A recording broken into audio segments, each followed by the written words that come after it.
Assalamualaikum warahmatullahi wabarakatuh. Innal hamdalillah nahmaduhu wa nasta'inuhu wa nastaghfiruh wa na'udzu billahi min shururi anfusina wa min sayyiati a'malina. May yahdihillahu fala mudilla lahu wa may yudlil fala hadiya lahu.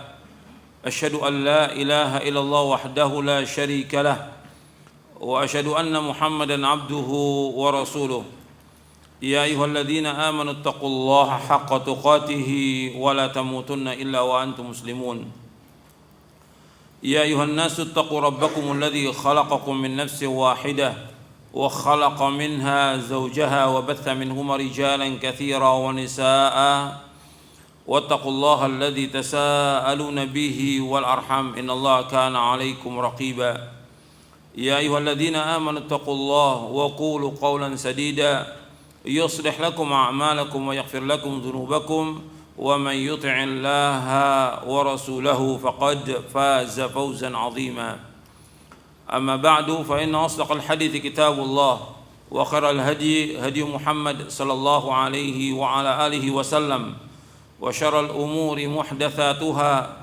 وكل محدثة بدعة وكل بدعة ضلالة وكل ضلالة في النار. Ayolah ikhwah, a'azakumullah, kepada ikhwan dan akhwat jamaah kajian Nurut Tauhid yang dimuliakan oleh Allah Ta'ala, dan kepada seluruh pemirsa TV Roja dan pendengar Radio Roja yang mudah-mudahan dirahmati oleh Allah Ta'ala.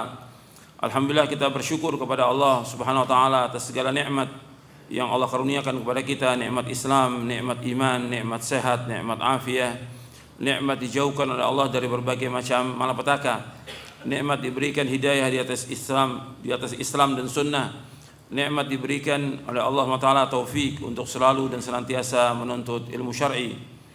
Kita bersyukur kepada Allah atas semua itu, dan kita berusaha untuk terus belajar mengkaji Quran dan sunnah ala fahmis salaf, karena ini merupakan kewajiban atas setiap muslim dan muslimah. Kita harus berusaha terus untuk menuntut ilmu syar'i, karena menuntut ilmu syar'i merupakan jalan menuju sorga. Yang harus kita perhatikan bahwa menuntut ilmu itu wajib. Bertambahnya iman kita, bertambahnya ketaatan kita kepada Allah, bertambahnya juga amal-amal kita, yaitu dengan kita menuntut ilmu syar'i. Maka kita wajib untuk terus dan selalu menuntut ilmu syar'i sampai kita diwafatkan oleh Allah Ta'ala, karena ini merupakan kewajiban dan juga merupakan jalan menuju sorga. Kewajiban karena Nabi bersabda SAW, talabul ilmi faridatun ala kulli muslimin. Menuntut ilmu itu wajib atas setiap muslim. Dan jalan menuju sorga, Nabi bersabda SAW, wa man salaka tariqan yaltamisu fihi ilman sahhalallahu lahu bihi tariqan al jannah. Barang siapa yang berjalan untuk menuntut ilmu, maka Allah mudahkan jalannya ke surga. Ikhwan fiddin, a'azakumullah, kepada ikhwan dan akhwat dan kepada seluruh pemirsa TV Roja dan pendengar Radio Roja yang dimuliakan oleh Allah Ta'ala, kita akan lanjutkan kajian kita dari buku Syarah Aqidah Ahlussunnah wal Jamaah. Kita masuk poin yang terakhir. Pada hari ini kita masuk poin yang terakhir, poin yang ke-84. Dan nanti setelah kitab ini selesai, kita akan lanjutkan dengan kitab syarah kitab Tauhid, insyaallah. Poin yang ke-84 tentang syarat dan kaidah dalam dakwah mengajak manusia kepada agama Islam yang benar. Jadi syarat dan kaidah dalam dakwah mengajak manusia kepada agama Islam yang benar. Sebelum saya bacakan ini, yang perlu antum ketahui bahwa asas dakwah para anbiya wa rasul, asas dakwah para nabi dan rasul alaihi wassalatu wassalam, semuanya itu ada 3 asas yang mereka dakwahkan. Yang pertama yaitu mengajak manusia untuk mentauhidkan Allah Subhanahu wa taala. Jadi asas dakwah para nabi dan rasul alaihi wassalatu wassalam, yang pertama yaitu at-tauhid, yaitu mengajak manusia untuk mentauhidkan Allah. Dan kita bisa lihat dari setiap surah di dalam Al-Quran bagaimana para anbiya wa rasul mengajak manusia untuk mentauhidkan Allah.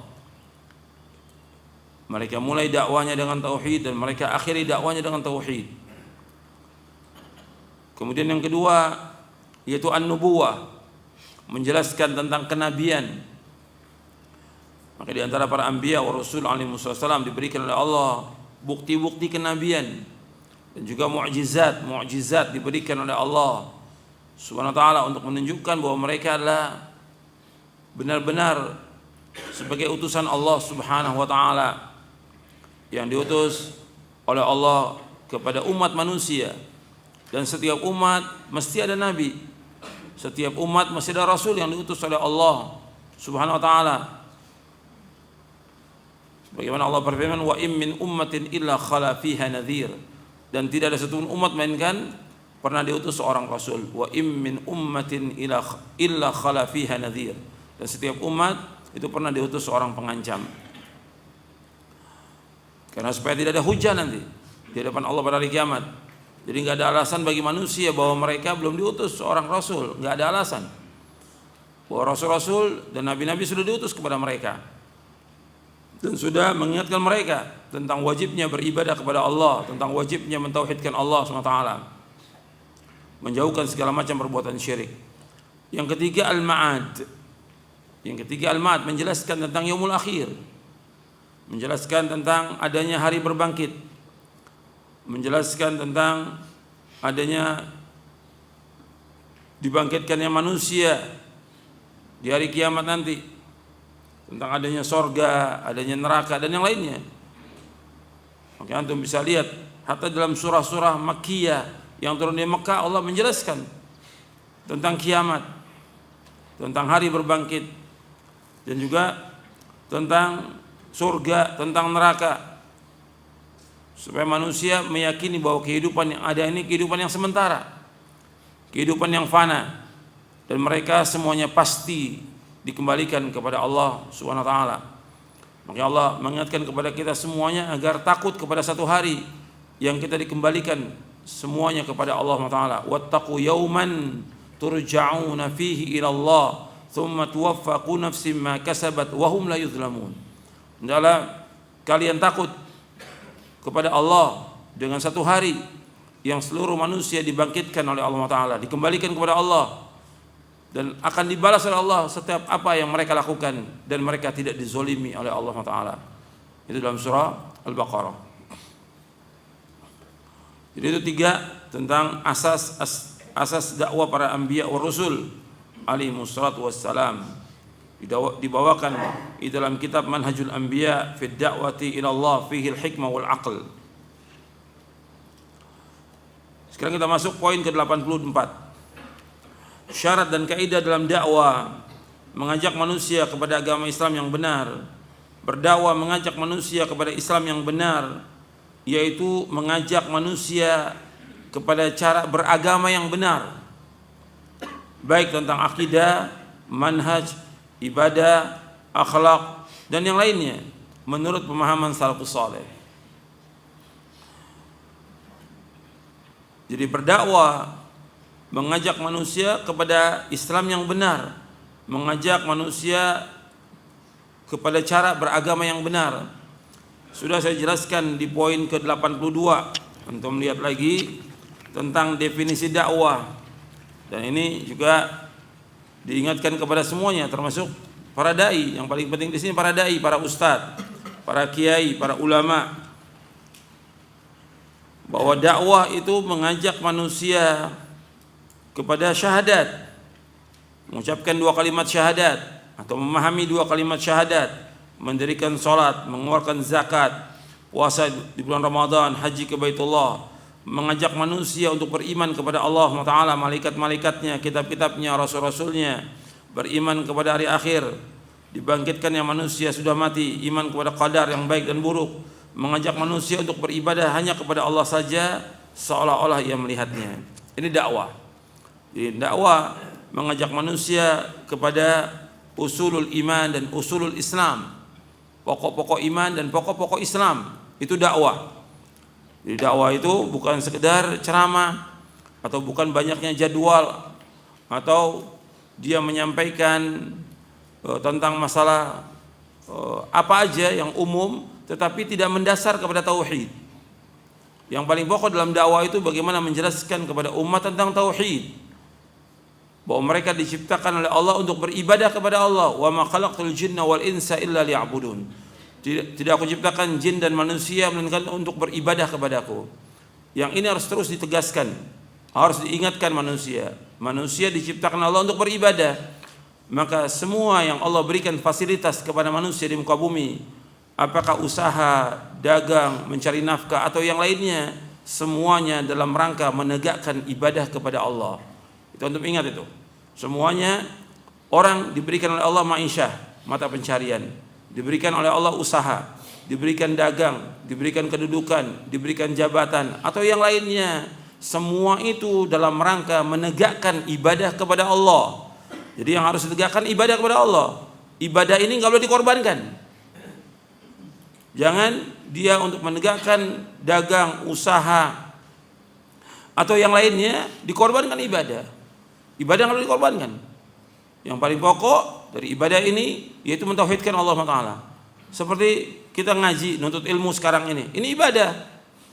Jangan dikorbankan untuk ilmu ini demi mencari mata pencarian, demi kerja, demi usaha, enggak boleh. Pekerjaan itu dikorbankan untuk ibadah kepada Allah Taala. Apapun alasannya. Ibadah ini, salat enggak boleh tinggalkan. Ngaji, baca Al-Qur'an enggak boleh tinggalkan. Berbuat baik pada orang tua enggak boleh tinggalkan. Apa aja yang bentuknya ibadah kepada Allah wajib ditegakkan. Semua yang lain itu untuk mendukung ibadah kepada Allah, karena Allah yang memberikan semuanya kepada manusia. Allah memberikan kepada mereka nafkah, Allah memberikan kepada mereka rezeki, Allah memberikan kepada mereka bisanya mereka usaha, bisanya mereka dagang, bisanya mereka diberikan oleh Allah kepandaian dalam teknik atau kedokteran atau yang lainnya. Semuanya dalam rangka menegakkan ibadah kepada Allah. Itu harus diingat itu. Semua dikorbankan untuk ibadah kepada Allah Taala. Yang Allah kehendaki dari kita, kita penuhkan semua waktu kita untuk ibadah kepada Allah. Makanya Allah mengatakan dalam hadis qudsi, ya bani Adam tafarragh li'ibadati amla sadraka ginan wa asudda faqrak. Wa ila taf'al mala'tu yadayka syughla wa lam asudda faqrak. Wahai anak Adam, kata Allah, luangkan waktumu sepenuhnya untuk ibadah kepadaku. Aku akan cukupkan dadamu dan aku akan tutupi kefakiranmu. Aku akan tutupi kefakiranmu. Wa ila taf'al, kalau kamu tidak lakukan itu, meluangkan waktu untuk ibadah kepadaku, mala'tu yadayka syughla, aku akan sibukkan terus kamu, sibuk terus. Walam asudda faqrak, dan aku tidak akan tutup kefakiranmu. Hadis ini sahih. Jadi harus kita ingat itu, bahwa kita hidup untuk ibadah kepada Allah Subhanahu wa taala, tapi tidak meninggalkan kewajiban kita untuk mencari nafkah. Tetap usaha, dagang dan yang lainnya tetap ada, tetapi semua yang dalam rangka menegakkan ibadah kepada Allah. Kemudian ikhwan fillah azakumullah, dakwah ini yang harus kita perhatikan harus memenuhi 3 syarat. Yang pertama salamatul mu'taqad, yang kedua salamatul manhaj, yang ketiga salamatul amal. Yang pertama, dakwah ini harus memenuhi 3 syarat. Untuk melihat di halaman poin kita, poin ke-84 ya. Pembahasan poin yang terakhir ke-84. Syarat dan kaidah dalam berdakwah, mengajak manusia kepada agama Islam yang benar. Dakwah ini harus memenuhi 3 syarat. Yang pertama, salamatul mu'taqad. Akidahnya harus benar orang yang berdakwah itu. Yang kedua, salamatul manhaj. Manhajnya harus benar. Yang ketiga, salamatul amal. Beramal dengan benar.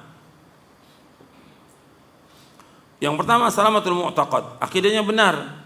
Maksudnya seorang dai yang berdakwah itu dia harus meyakini kebenaran akidah salaf tentang tauhid rububiyah, uluhiyah, asma wa sifat, serta semua yang berkaitan dengan masalah akidah dan iman. Ini harus benar dia. Jadi orang yang berdakwah itu akidahnya itu harus benar.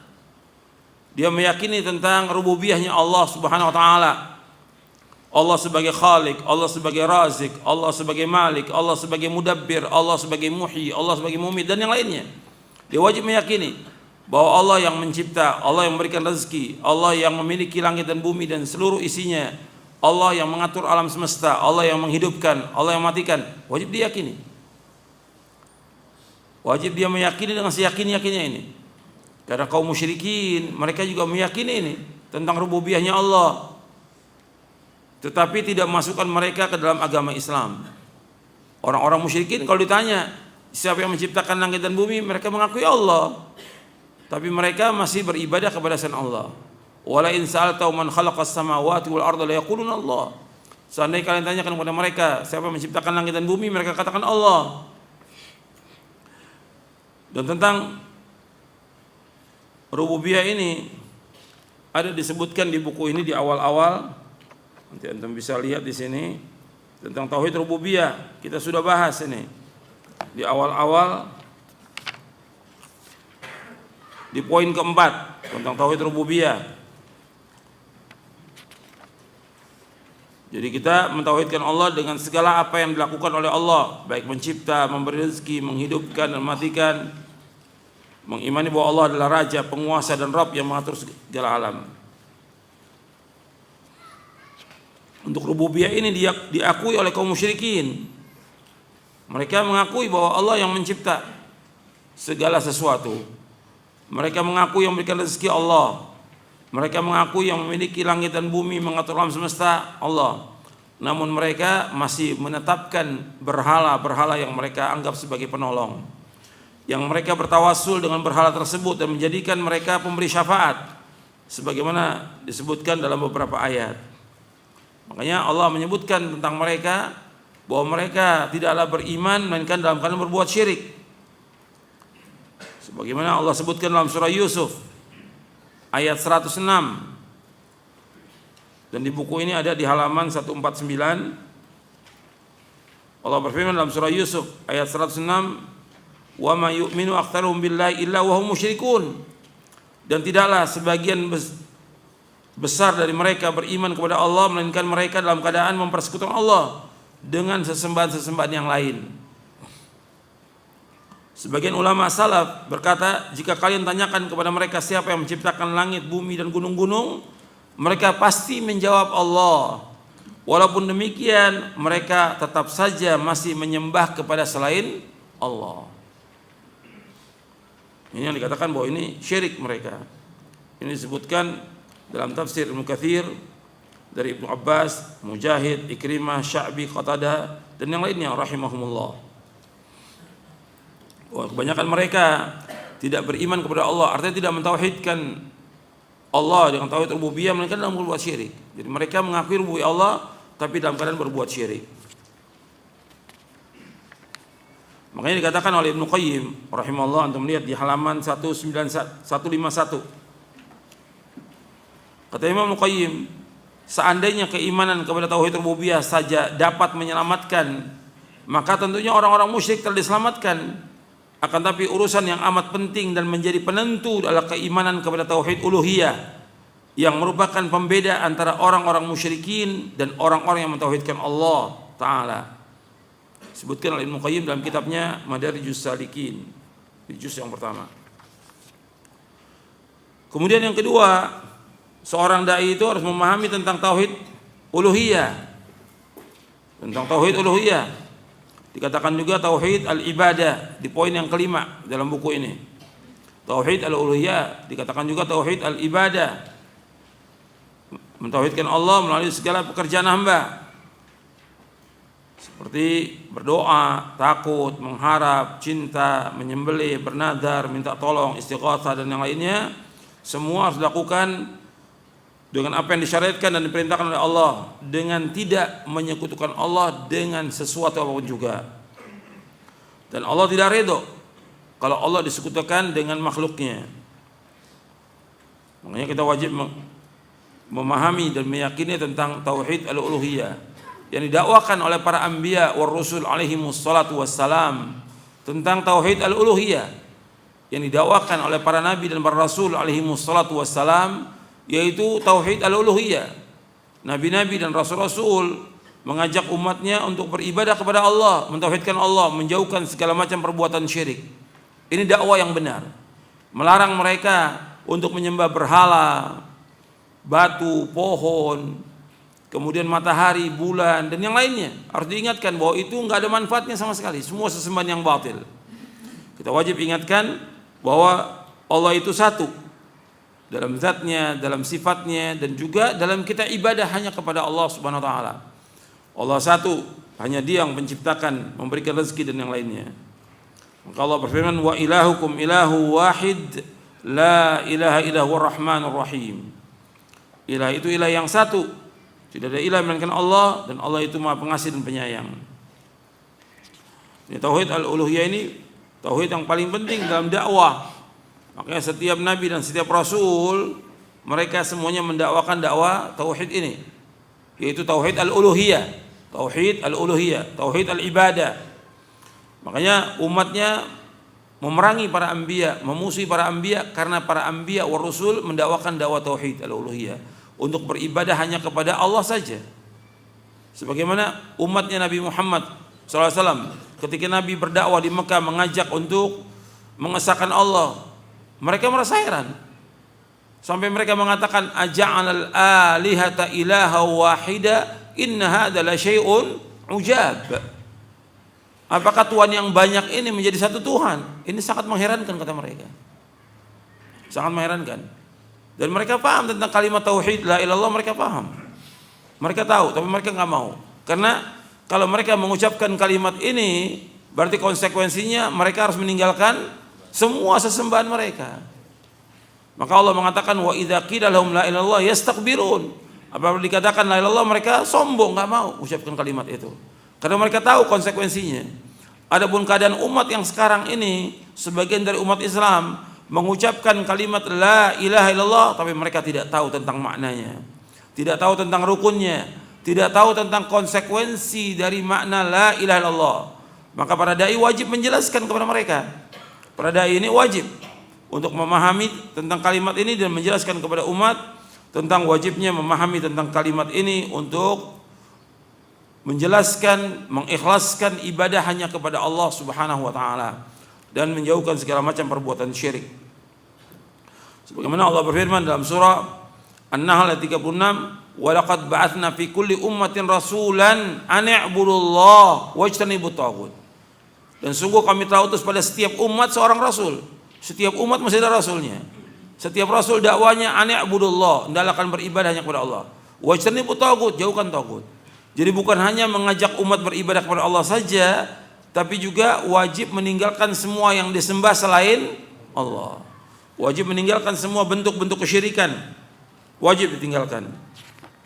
Seperti yang sudah saya jelaskan juga pada pembahasan yang lalu tentang dakwahnya Nabi Ibrahim alaihi salatu wassalam, mengajak umat ini untuk mentauhidkan Allah dan berlepas diri dari semua berhala-berhala dan kesyirikan yang ada. Itu harus berlepas diri. Kemudian yang ketiga, tauhid al-asma wa sifat. Dan kita wajib menetapkan semua nama-nama Allah dan sifat-sifatnya. Semua nama Allah semuanya indah, dan semuanya sifatnya sifat yang tinggi. Kita wajib menetapkan semua nama dan semua sifat sebagaimana datangnya, sebagaimana dikatakan oleh para ulama salaf. Seperti Al-Walid bin Muslim pernah bertanya kepada Imam Malik bin Anas, Al-Auza'i, Al-Laits bin Sa'ad, Sufyan Ats-Tsauri tentang sifat-sifat Allah. Mereka semua menjawab, amirruha kama ja'at bila kayf. Perlakukan sifat-sifat Allah secara apa adanya, jangan engkau persoalkan, jangan engkau tanyakan tentang bagaimana sifat itu. Ini di poin yang ke-6 di buku ini, poin yang ke-6. Artinya kita wajib menetapkan semua nama-nama Allah yang tercantum dalam Al-Quran maupun tercantum dalam hadis Nabi yang sahih. Kita wajib menetapkan semua nama-nama sifat Allah. Kemudian yang harus diperhatikan lagi, tidak boleh kita mengingkari nama-nama itu. Tidak boleh mengingkari sifat-sifat Allah, nggak boleh. Kita wajib menetapkan semuanya, nggak boleh kita mengingkari. Nggak boleh kita menanyakan tentang bagaimana sifat Allah, nggak boleh. Nggak boleh juga kita menyamakan Allah dengan makhluknya, nggak boleh. Laisa kamitslihi syai'un wa huwas samiul basir.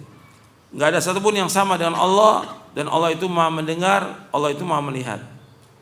Kita wajib menetapkan semuanya. Seperti kita menetapkan, Allah menetapkan Al-Quran bahwa Allah mempunyai sifat ulu, Maha tinggi Allah. Allah bersemayam di atas arsy, wajib kita tetapkan. Wajib kita tetapkan. Yang harus kita ingat, nggak boleh kita mengingkari. Nggak boleh kita menyamakan Allah dengan makhluknya. Nggak boleh kita menanyakan tentang bagaimana sifat Allah itu, bagaimana Allah bersemayam, nggak boleh. Jadi kita wajib menetapkan, nggak boleh menanyakan. Seperti umpamanya ditetapkan tentang Allah mempunyai wajah, mempunyai kaki, atau yang lainnya. Nggak boleh kita menanyakan tentang bagaimana sifat Allah, nggak boleh. Jadi nggak boleh kita mengingkari, nggak boleh kita mentakwil, artinya memalingkan dari makna yang sebenarnya kepada makna yang lain, nggak boleh. Nggak boleh menanyakan tentang bagaimana sifat Allah, tidak boleh juga menyamakan Allah dengan makhluknya. Ini kaidah-kaidah tentang asma wa sifat sudah kita bahas di awal-awal poin yang ke-6 dalam pembahasan kita syarah akidah Ahlussunnah wal Jamaah. Nanti Anda bisa lihat lagi bahwa kita wajib menetapkan semua nama dan sifat Allah. Tidak boleh kita mengingkari, tidak boleh kita mentakwil, tidak boleh kita menyamakan Allah dengan makhluknya, tidak boleh kita menanyakan tentang kaifiat sifat Allah, tidak boleh. Dan kita wajib mensucikan Allah dari semua nama dan sifat yang kurang. Dan kita wajib mensucikan Allah dari semua nama dan sifat yang kurang. Seperti apa sifat-sifat yang kurang yang wajib kita sucikan dari Allah? Seperti Allah mempunyai istri, Allah mempunyai bapak, Allah punya anak, wajib kita nafikan, wajib kita ingkari itu. Kita wajib sucikan Allah, sebab Allah mengatakan dalam Al-Quran, lam yalid wa lam yulad. Allah tidak melahirkan dan tidak dilahirkan. Begitu juga tentang sifat ngantuk, tidur. Allah tidak pernah ngantuk, tidak pernah tidur selama-lamanya. Ini sifat yang kurang bagi Allah. Maka kita wajib mensucikan Allah dari sifat ini. La ta'khudhuhu sinatun wa la naum. Allah tidak pernah ngantuk selama-lamanya, enggak pernah tidur selama-lamanya, azali wa abadi. Juga sifat lupa. Allah enggak pernah lupa selama-lamanya. Wa ma kana rabbuka nasiya. Dan Allah enggak pernah lupa. Allah tidak pernah lemah, tidak pernah capek, tidak pernah lelah. Wa ma massana min lughub. Dan kami enggak pernah capek, enggak pernah lelah, enggak pernah letih. Dan yang lainnya. Allah Maha hidup dengan kehidupan yang sempurna subhanahu wa ta'ala. Makanya para anbiya wa rasul alaihi wassalatu wassalam mengatakan sebagaimana Allah berfirman, subhana rabbika rabbil izzati amma yasifun wa salamun alal mursalin walhamdulillahi rabbil alamin. Maha suci Rabbmu, Rabb yang maha perkasa dari sifat yang mereka katakan itu, dan selamat sejahtera bagi para rasul, dan segala puji bagi Allah Rabb seluruh alam.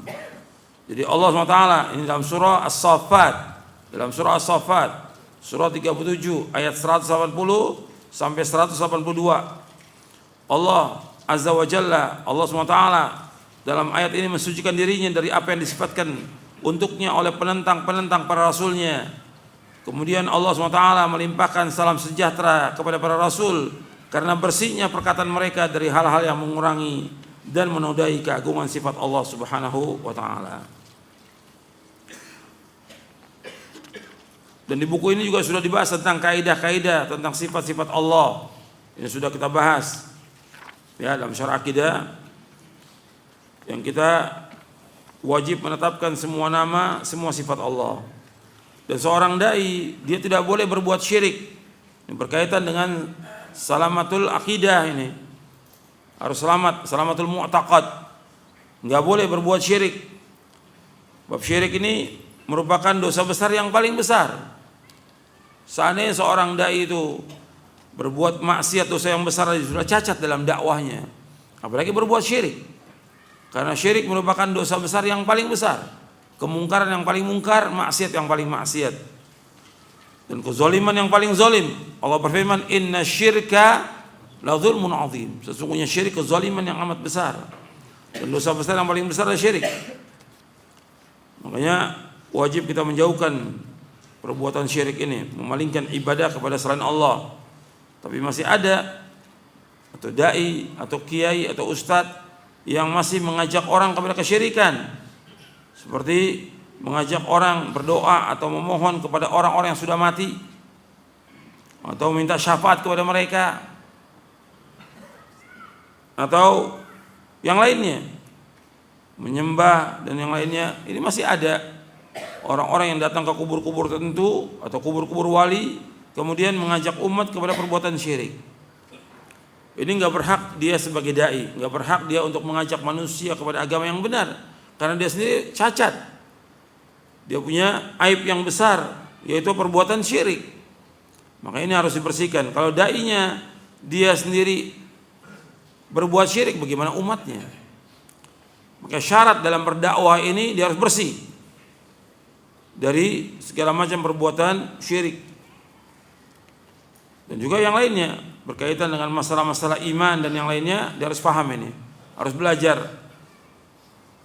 Makanya pertama kali ketika seorang itu berdakwah, yang dinilai itu akidahnya benar atau tidak, bukan kepandaian dia berbicara, kepandaian retorika, atau akhlaknya baik.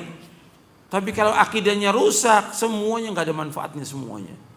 Kalau akidahnya rusak, dia mengajak orang untuk beribadah kepada selain Allah, mengajak orang untuk menyembah kubur, dia masih percaya kepada dukun-dukun, atau masih percaya atau memberikan minum kepada orang, atau tali-tali atau jimat-jimat kepada orang. Ini syirik.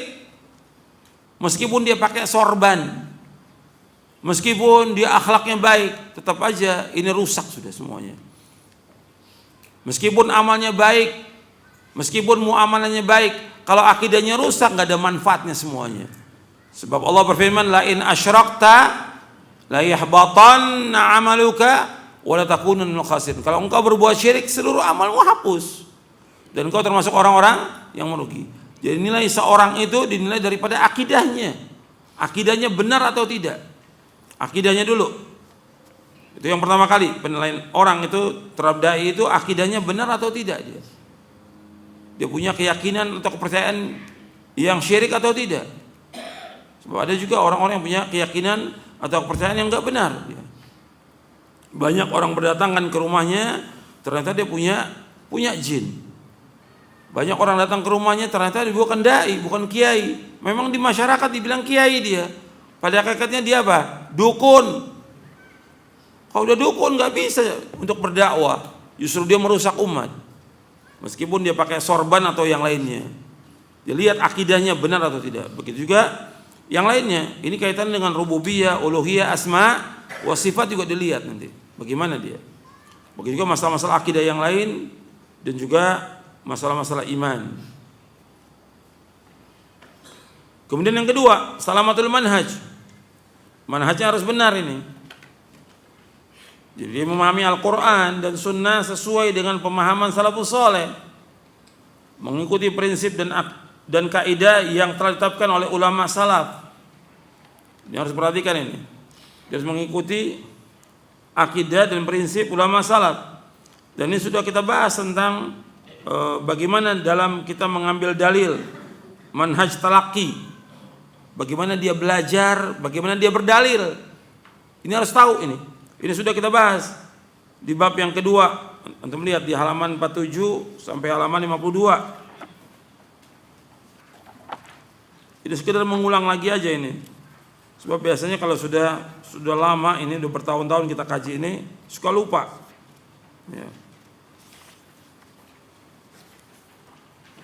Antum lihat di halaman 47 penjelasan sebagian kaidah dalam ini. Kaidah dalam mengambil dalil, kaidah dan prinsip Ahlus Sunnah wal Jamaah dalam mengambil dan menggunakan dalil. Ini harus jelas nih, manhajnya mereka dalam kaidah dan prinsip Ahlus Sunnah wal Jamaah dalam mengambil dan menggunakan dalil. Jadi sumber akidah kitabullah, Al-Quran, Sunnah Rasulullah SAW yang sahih dan ijma' salafus saleh. Setiap sunnah yang sahih berasal dari Rasulullah wajib diterima walaupun sifatnya ahad. Kemudian yang menjadi rujukan dalam memahami Al-Quran dan Sunnah adalah nas-nas Al-Quran itu sendiri, pemahaman salafus saleh dan para imam yang mengikuti jejak mereka. Kemudian prinsip-prinsip utama dalam agama semua telah dijelaskan oleh Nabi Muhammad SAW. Nggak boleh kita menambah-nambah lagi. Nanti masuk yang ketiga nanti, salamatul amal. Ya, harus kita yakini dulu bahwa agama sudah sempurna. Nggak boleh kita tambah, nggak boleh kita kurangi. Kemudian yang kelima, wajib taslim, patuh, tunduk, taat hanya kepada Allah dan Rasulnya secara lahir dan batin. Kemudian dalil akal yang benar akan sesuai dengan dalil nakli dan seterusnya. Ini pembahasan-pembahasan yang berkaitan dengan kaidah dan prinsip dalam mengambil dalil. Ini harus benar nih, manhaj ini harus benar. Kadang-kadang orang kalau melihat kalau orang itu pintar berdebat dan segala macam, dianggap bahwa dia pintar. Tidak. Sebab ini berdebat, pintar berdebat yang seperti ini justru akan membuat dia sesat. Untuk melihat di halaman 51, Nabi bersabda SAW, "Ma dhalla qaumun ba'da hudan kanu alaihi illa utul jadal." Thumma tala Rasulullah SAW hadhil ayah, "Ma darabuhu laka illa jadala bal hum qaumun khasimun." Tidaklah sesat suatu kaum setelah Allah memberikan petunjuk atas mereka kecuali karena mereka suka berbantah-bantahan. Kemudian Rasulullah SAW membacakan ayat, mereka tidak memberikan perumpamaan, "Ma darabuhu laka illa jadalan bal hum qaumun khasimun." Mereka tidak memberikan perumpamaan itu kepadamu melainkan dengan maksud membantah saja. Sebenarnya mereka adalah kaum yang suka bertengkar. Jadi kita harus tahu nih masdar atau sumber dalam kita mengambil akidah. Jadi manhaj dalam kita talaqi, dalam kita mengambil ilmu itu harus jelas. Syekh Dr. Saleh bin Abdullah Al-Fauzan, Saleh bin Fauzan Al-Fauzan, ini anggota Hay'ah Kibarul Ulama di Saudi Arabia, menyebutkan tentang masalah akidah dan manhaj. Beliau menyebutkan bahwa akidah Jahmiyah diambil dari Yahudi, akidah Mu'tazilah, Asy'ariyah, Maturidiyah diambil dari ulama kalam, ulama mantik dan suka berdebat wal jadal. Sedangkan akidah Ahlussunnah wal Jamaah itu diambil dari sumbernya yang asli, Al-Quran dan Sunnah dan ijma' salafus saleh. Ini akidah yang benar. Jadi masdarnya jelas ini, sumbernya jelas. Tidak seperti yang lainnya. Dan pembahasan tentang akidah ini penting, harus kita pahami benar ini. Dan manhaj ini harus jelas karena ada juga orang-orang yang manhajnya menyimpang. Kata mereka akidahnya salaf tetapi manhajnya menyimpang. Ini enggak boleh. Seperti orang membuat kelompok-kelompok atau ikut dalam partai atau yang lainnya. Ini enggak benar. Ini manhajnya enggak benar ini. Karena tahazzub dia, membuat apa? Kelompok. Ini manhajnya enggak benar. Saya sebutkan masalah ini harus jelas, dalam masalah mengambil dalil harus jelas. Dalam masalah berdakwah juga harus jelas. Bab dakwah-dakwah yang ada ini banyak juga yang sudah menyimpang. Saya bawakan di buku Mulia dengan Manhaj Salaf ini. Dalam buku Mulia dengan Manhaj Salaf saya jelaskan tentang masalah bahwa dakwah salaf, prinsip dakwah. Di sini di bab yang ke-8 dalam buku Mulia dengan Manhaj Salaf, di bab yang ke-8 saya bawakan tentang prinsip-prinsip dakwah salafiyah. Ini karena pembahasan kita tentang dakwah ini. Pembahasan kita tentang dakwah. Prinsip-prinsip dakwah salafiyah itu poin yang ke-11 dalam prinsip dakwah salafiyah, memerangi hizbiyah dan fanatik golongan. Oh, dalam dakwah salaf ini enggak ada fanatik, enggak ada hizbiyah, enggak ada kelompok-kelompok, enggak ada. Jadi jangan orang menanyakan dalam salaf ini siapa imamnya, enggak ada. Siapa pemimpinnya, enggak ada. Pemimpinnya Rasulullah SAW, imamnya Rasulullah SAW, nggak ada yang lain sudah, nggak ada imam, nggak ada pemimpin kecuali Rasulullah SAW. Nggak ada kelompok-kelompok, nggak ada. Jadi mengadakan kumpulan-kumpulan atau kelompok-kelompok, ini hizb, ini manhajnya menyimpang orang yang seperti ini. Allah SWT memuji dalam Al-Quran hanya satu, yang ada Hizbullah. Allah mengatakan, wa may yatawallallaha wa rasulahu walladzina amanu fa inna hizballahi humul ghalibun. Allah berfirman dalam surah Al-Maidah di ayat 56, dan orang-orang yang menjadikan Allah dan Rasulnya dan orang beriman sebagai penolongnya, maka mereka adalah pengikut agama Allah, Hizbullah, mereka adalah orang-orang yang menang. Allah juga menyebutkan dalam surah Al-Mujadilah ayat 22 disebutkan, ulaika hizbullah ala inna hizballahi humul muflihun. Mereka itu adalah golongan Allah, sungguhnya golongan Allah itulah mereka yang beruntung. Dan golongan Allah ini wali-wali Allah. Jadi Allah justru menyuruh kita untuk bersatu, saling tolong menolong, berkumpul dalam kebenaran, bukan bikin kelompok-kelompok. Sebab yang ada ini ada dakwah yang bikin kelompok-kelompok atau ormas atau partai atau yang lainnya. Ini nggak bisa ketemu dengan dakwah. Sebab dakwah mengajak manusia kepada apa? Ke jalan Allah. Antum melihat, ud'u ila sabili rabbika. Ajaklah manusia ke jalan Rabbmu. Allah berfirman lagi, qul hadhihi sabili ad'u ila Allah. Katakanlah jalanku, aku mengajak manusia ke jalan Allah. Kalau sudah berkelompok, mengajaknya kemana? Kepada kelompok, kepada ormas, kepada partai. Ini nggak boleh. Dakwah itu bebas, nggak di lingkup tertentu, nggak. Kita seorang dai itu bisa dakwah kemana aja, ke raja, ke penguasa, ke presiden, kepada pejabat, kepada orang kaya, kepada orang awam, kepada orang desa, kepada para pedagang, kepada semua kelompok. Tapi ketika sudah kelompok ini masuk kelompok, jadi kecil dakwah ini, jadi sempit dakwah ini, hanya untuk kalangan mereka aja. Justru dakwah ini untuk semua manusia. Sebab Nabi diutus oleh Allah, wa ma arsalnaka illa rahmatan lil alamin. Kami tidak utus engkau Muhammad melainkan sebagai rahmat bagi sekalian alam. Bukan disempitkan dengan kelompok, bukan. Enggak boleh bikin kelompok-kelompok yang akan merusak dakwah ini. Maka disuruh kita untuk berpegang dengan tali Allah semuanya, wala tafarraqu wa'tasimu bihablillahi jami'an wala tafarraqu. Justru kelompok-kelompok ini memecah belah. Berpeganglah kalian semua yang tali Allah, jangan kalian berpecah belah. Dan Allah juga mencela orang-orang yang bikin kelompok-kelompok ini, golongan-golongan, perkumpulan-perkumpulan yang akan membawa kepada hizbiyah dan fanatik golongan. Allah berfirman dalam surah Al-Mu'minun. Untuk melihat Al-Mu'minun ayat 52, 53. Allah berfirman, wa inna hadhihi ummatukum ummatan wahidah wa ana rabbukum fattaqun fataqatta'u amrahum bainahum zubura kullu hizbin bima ladaihim farihun. Dan sungguh agama tauhid adalah agama kamu, agama tauhid agama kamu, agama yang satu, dan aku adalah Rabb kalian, maka bertakwalah kepadaku. Kemudian mereka berpecah belah dalam urusan agamanya menjadi beberapa golongan. Setiap golongan merasa bangga dengan apa yang ada pada mereka masing-masing.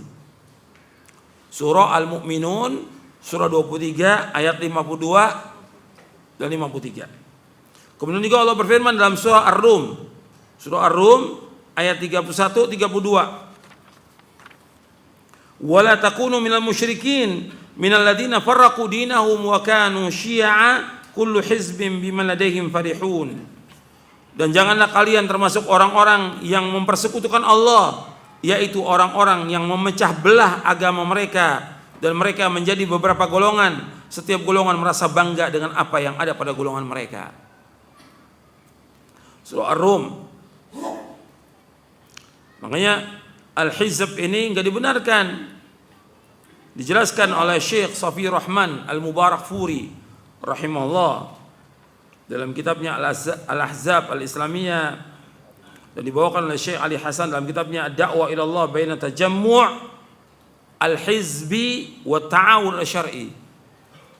Syekh Ali Hasan membawakan dalam bukunya ini Ad-Da'wah ila Allah baina tajammu al-hizbi wa ta'awun al-syar'i. Dakwah mengajak manusia kepada Allah antara kumpulan kelompok-kelompok dan tolong menolong. Jadi nggak boleh kita bikin kelompok-kelompok. Nanti akhirnya setiap kelompok, setiap golongan berbangga dengan golongannya. Bikin jamaah ini, segala macam sudah. Banyak sekarang ini kelompok-kelompok. Mereka namakan macam-macam sudah.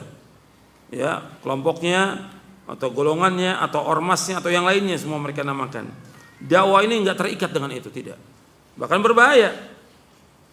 Jadi seorang muslim wajib meninggalkan dan menanggalkan semua bentuk hizbiyah yang sempit dan terkutuk yang telah melemahkan hizib Allah, dan tidak boleh toleran kepada semua kelompok atau golongan atau jamaah, supaya agama Islam seluruhnya milik Allah Subhanahu wa taala. Ini di sini disebutkan dalam buku, yaitu Ad-Da'wah ila Allah baina tajammu' al-hizbi wa ta'awun al-syar'i oleh Syekh Ali Hasan bin Ali bin Abdul Hamid hafizahullah taala. Fanatik golongan, fanatik mazhab, fanatik kelompok ini tercela, terkutuk. Dijelaskan oleh Syekhul Islam Ibn Taimiyah di dalam Majmu' Fatawanya. Kata beliau begini, barang siapa yang mengangkat pemimpin siapapun orangnya, lalu dia wala dan baroknya menurut persetujuan atau perkataan atau perbuatan orang itu, maka ia termasuk dalam ayat minal ladzina farraqu dinahum wa kanu syi'a kullu hizbin bima ladaihim farihun. Dalam surah Ar-Rum ya, ayat 32 tadi, bahwa dia termasuk demikian. Ini disebutkan oleh Syekhul Islam Ibnu Taimiyah dalam Majmu' Fatawa juz yang ke-20. Beliau juga mengatakan, ini juz yang 20 di halaman 8. Dalam Majmu' Fatawa di juz yang lain, juz yang ke-28, beliau mengatakan begini, barang siapa bergabung atau berjanji setia bersama orang-orang tertentu untuk memberikan loyalitas kepada orang-orang yang loyal kepadanya dan memusuhi orang yang memusuhinya, maka ia serupa dengan bangsa Tartar yang berperang di jalan syaitan, dan yang berarti ia bukan termasuk dalam berjuang di jalan Allah. Tidak pula termasuk dari tentara kaum muslimin. Orang-orang yang seperti ini mereka tidak pantas menjadi tentara kaum muslimin, bahkan mereka lebih pantas menjadi bala tentara syaitan. Ini dalam juz 28. Dan seterusnya beliau juga membawakan di sini tentang tidak bolehnya mengangkat golongan-golongan dan yang lainnya atau pemimpin yang dia wala dan barok kepadanya. Bahkan ini akan membawa perpecahan di tengah-tengah kaum muslimin. Ini berkaitan dengan manhaj. Begitu juga berkaitan dengan manhaj ini, nggak boleh kita dalam dakwah ini bergabung dengan ahlul bidah, nggak boleh. Dengan ahlul syirik, ahlul bidah nggak bisa bergabung kita, nggak bisa kumpul bersama, dakwah bersama nggak bisa. Karena kalau berkumpul berarti manhajnya nggak benar. Di sini kalau udah bisa berkumpul dengan kelompok-kelompok tertentu, maka tidak ada lagi apa di situ? Amar ma'ruf, nahi mungkar, nggak ada lagi.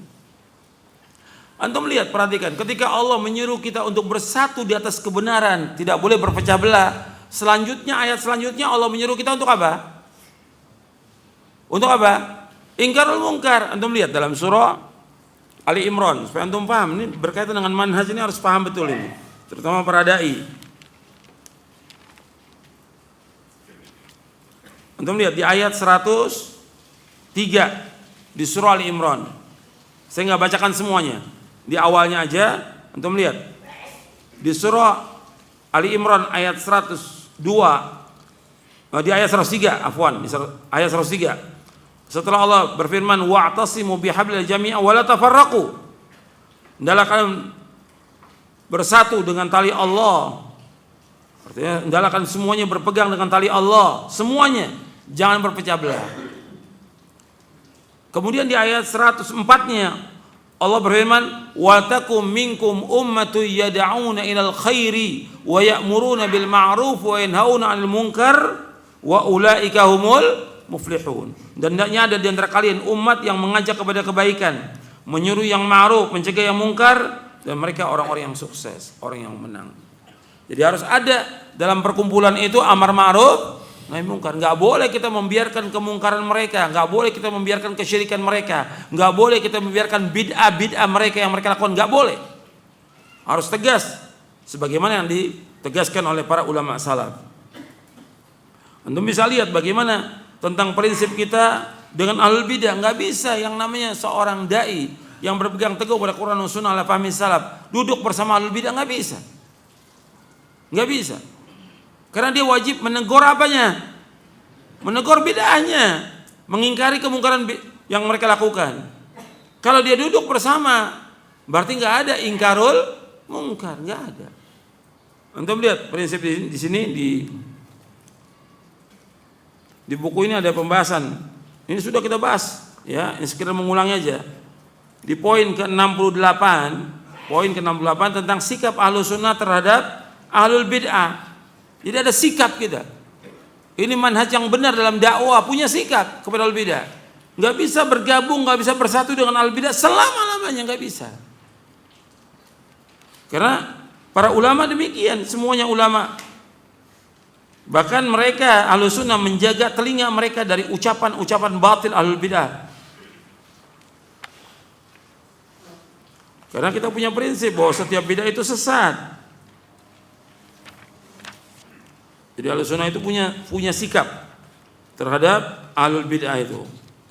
Dan ada ayat-ayat yang menjelaskan tentang keharusan menjauhi ahlul bid'ah. Antum lihat di halaman 521 dalam buku ini, Syarah Aqidah Ahlus Sunnah wal Jamaah. Jadi ada ayat-ayat yang menyuruh untuk menjauhi ahlul bid'ah dan bagaimana penjelasan para mufassir tentang ayat-ayat ini.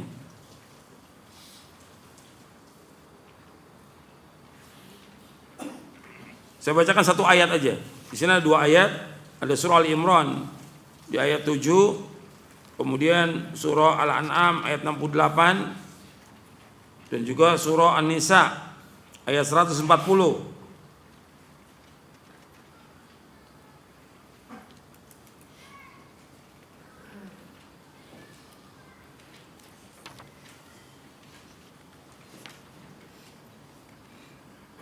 Antum lihat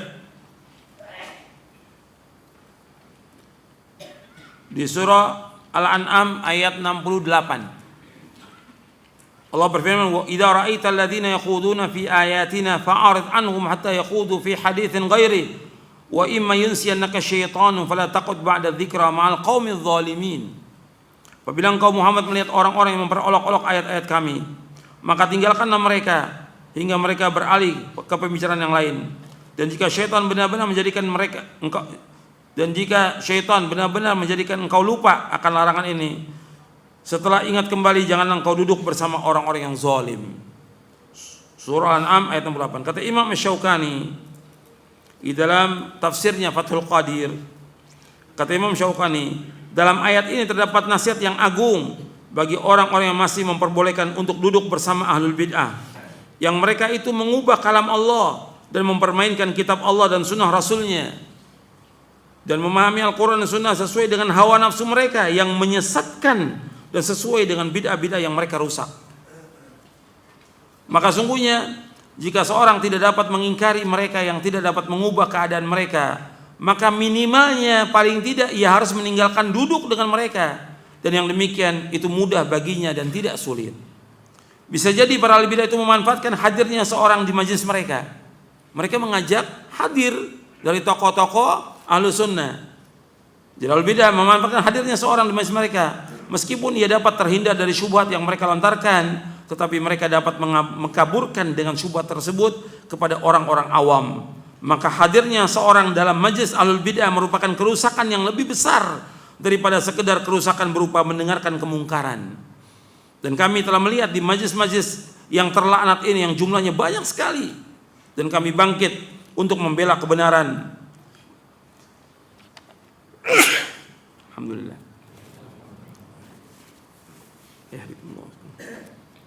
Dan kami telah melihat di majelis-majelis yang terlaknat ini yang jumlahnya banyak sekali, dan kami bangkit untuk membela kebenaran, melawan kebatilan semampu kami dan mencapai kepada puncak kemampuan kami. Barang siapa yang mengetahui syariat yang suci ini dengan sebenar-benarnya, maka dia akan mengetahui bahwa bermajlis, duduk-duduk berkumpul dengan ahlul bidah, kerusakannya lebih besar, berlipat ganda dibandingkan bermajlis dengan orang-orang yang bermaksiat kepada Allah dengan melakukan hal-hal yang diharamkan. Lebih-lebih lagi bagi orang yang belum mapan ilmunya tentang Al-Quran dan As-Sunnah, maka ia mungkin sekali terpengaruh dengan kedustaan mereka. Alhamdulillah. Yahdikumullah.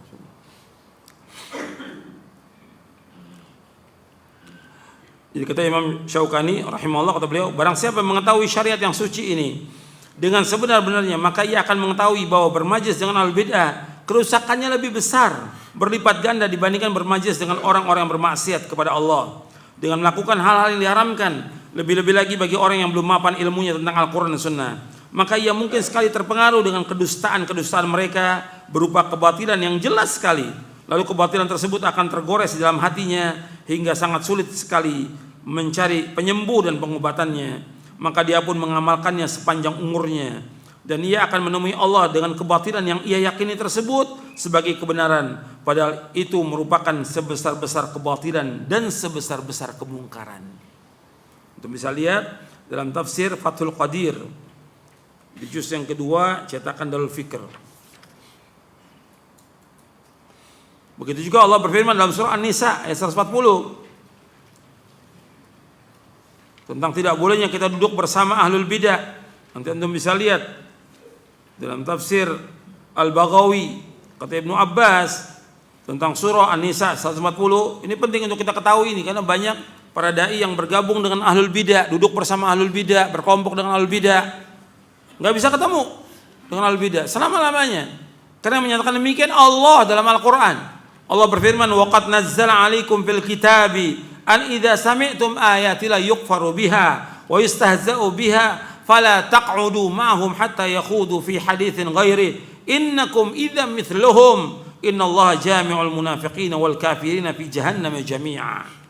Dan sungguh Allah telah menurunkan ketentuan bagi kamu di dalam kitab, yaitu Al-Quran, bahwa apabila kamu mendengar ayat-ayat Allah diingkari dan diperolok-olok oleh orang-orang kafir, maka janganlah kamu duduk bersama mereka sebelum mereka memasuki pembicaraan yang lain.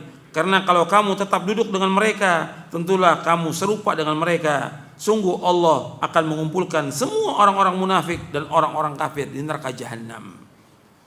Sahabat Ibnu Abbas ketika menafsirkan surah An-Nisa ayat 140 ini, kata Ibnu Abbas radhiyallahu anhu, masuk dalam ayat ini menghajar, yaitu menjauhkan, mengisolasi setiap orang yang mengadakan hal-hal yang baru dalam agama, dan setiap orang yang berbuat bid'ah sampai hari kiamat, yaitu tidak boleh duduk bersama mereka.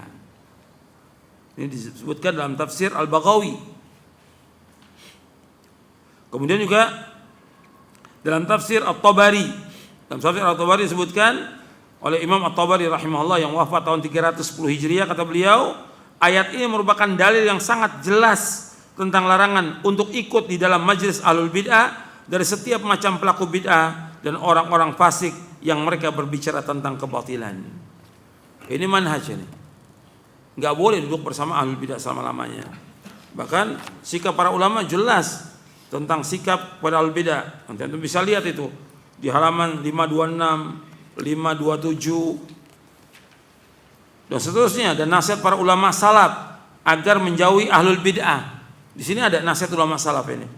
Halaman 58 sampai 530, dan saya sebutkan lafaz-lafaznya. Saya sebutkan perkataan Ibnu Abbas dulu. Enggak semua saya bacakan ini. Kata Ibnu Abbas radhiyallahu anhu, la tujalis ahlal ahwa fa inna mujalasatahum mumridatun lil qulub. Jangan kamu duduk bersama pengikut hawa nafsu, itu ahlul bid'ah, karena akan menyebabkan hati kamu menjadi sakit. Bahkan kata Imam Al-Hasan Al-Basri, jangan duduk bersama ahlul bid'ah, jangan mendebat mereka, jangan mendengar perkataan mereka. Bahkan kata Yahya bin Abi Katsir, apabila kamu bertemu dengan ahlul bid'ah, kamu ambil jalan yang lain. Sampai seperti itu. Bukan seperti sekarang kita lihat duduk bersama ahlul bid'ah, bersama duduk dengan hizbiyin, harokiyin, duduk bersama mereka, gabung dengan mereka, yang nggak benar pada dai seperti ini. Ini lebih menyimpang manhajnya ini. Tidak boleh. Kalau kita sering mendengar perkataan al-bid'ah, ya akan masuk syubhat itu. Kalau sudah masuk syubhat, nggak akan keluar sampai hari kiamat. Bab hati kita lemah. Kata Imam Adz-Dzahabi, al-qulubu dha'ifa wasyubha khattafa. Hati manusia itu sangat lemah, sedangkan syubhat itu selalu menyambar. Maka jangan jadikan hati kita ini seperti busa yang menyerap semuanya. Syubhat itu jangan. Kata Syekhul Islam, jangan jadikan hati kamu seperti busa yang menampung semuanya. Atau istilah kasarnya, jangan jadikan hati kita seperti tong sampah. Semuanya masuk ke dalamnya, enggak boleh. Kita harus saring. Justru hati kita, kata Syekhul Islam, jadikan seperti kaca yang kokoh, kuat, enggak bisa orang untuk menembusnya. Itu dibawakan oleh Ibnu Qayyim di dalam kitabnya Miftah dari Sa'adah tentang perkataan syekhnya, yaitu Syekhul Islam Taimiyah.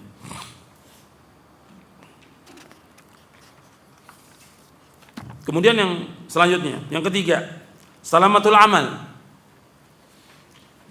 yaitu seorang berdakwah mengajak umat kepada Islam yang benar, maka ia harus beramal dengan benar, yaitu beramal semata-mata ikhlas karena Allah dan ittiba, mengikuti contoh Rasulullah SAW, tidak mengadakan bid'ah, baik i'tiqad, perbuatan ataupun perkataan. Jadi karena agama Islam sudah sempurna. Allah berfirman, al-yauma akmaltu lakum dinakum wa atmamtu alaikum ni'mati wa raditu lakumul Islam madina.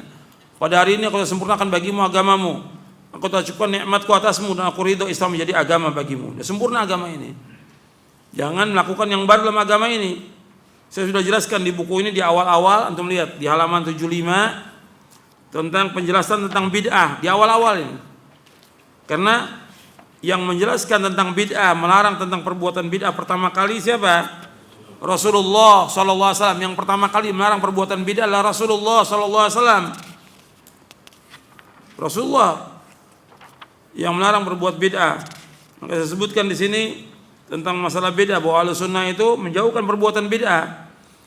Apa yang dikatakan bid'ah dijelaskan oleh Imam Asy-Syatibi rahimahullah, kata beliau, al-bid'atu tariqatun fid din mukhtara'atun tudahi syar'iyyah yuqsadu bis-suluki 'alaiha al-mubalaghatu fi ta'abbud lillahi subhanahu. Bid'ah adalah cara yang baru dalam agama yang dibuat menyerupai syariat dengan maksud untuk berlebih-lebihan dalam beribadah kepada Allah. Jadi cara baru. Bid'ah ini semuanya bertentangan dengan kitabullah dan sunnah Rasulnya SAW dan ijma' para ulama salaf. Jadi bid'ah dalam ucapan, keyakinan, dan juga bid'ah dalam perbuatan.